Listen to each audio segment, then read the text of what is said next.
जब आप हाथ का मुताला करना शुरू करते हैं तो उससे पहले चंद अहम जो है ना वो पॉइंट्स मैंने मेंशन किए हैं, इनके नाम याद रखना ज़रूरी है। एरियाज़ का नाम जो है वो आपको लाजमी होना चाहिए।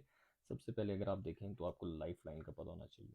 यहाँ पे एक वाज़ह थंब के साथ एक लाइन बनती है जो कि लाइफ लाइन कहलाती है, ठीक है। उसके बाद लाइफ लाइन के ऊपर से उठने वाली एक लाइन माइंड लाइन कहलाती है।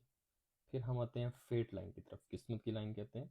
ये हमेशा हाथ की कलाई की जानिब से ऊपर की तरफ जाती है और डिफरेंट जगहों से भी ऊपर जा सकती है, वो हम इसको बाद में डिस्कस करेंगे। ये हार्ट लाइन होती है, बिल्कुल छोटी उंगली के नीचे से निकलती हुई ऊपर की तरफ जाती है, ऑलमोस्ट जुपिटर के ऊपर जाके ख़त्म होती है।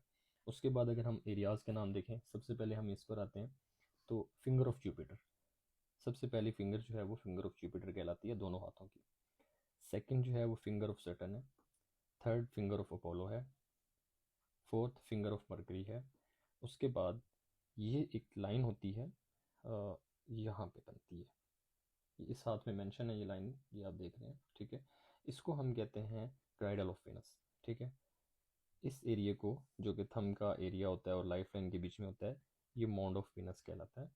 इसके बाद अगर हम इस एरिया को देखें, जो कि अपोजिट साइड पे होता है थंब का एरिया, जहाँ पे ट्रेवल लाइंस होती हैं और डिफरेंट लाइंस होती हैं, पैशन की भी लाइंस होती हैं, वो माउंड ऑफ द मून बनता है।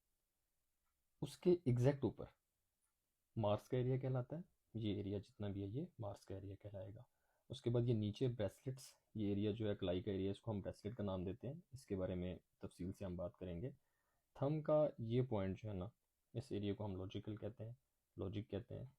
ये एरिया जो है ये विल कहलाता है। अगर हम यहाँ पर देखें, रिंग्स ऑफ सुलेमान, ये यहाँ पर एक रिंग्स बनती हैं, वो हर के हाथ में नहीं होती, जिन हाथों में होंगी तो मैं उसके बारे में आपको इसकी खसूसियात बताऊंगा। तो हाथों की लकीरों के बारे में जब भी आप स्टडी करने लगेंगे, सबसे पहले आपने ये वाला चार्ट लाजमी याद रखना है, क्योंकि आगे जब मैं आपको सेशन में बताऊंगा चीज़ें, तो मतलब मैं मेंशन करूंगा हर जो है ना वो साइन को नाम लेकर मेंशन करूंगा, तो आपको पता होना चाहिए कि कौन से मैं साइन की बात कर रहा हूँ, कौन से एरिया की बात कर रहा हूँ।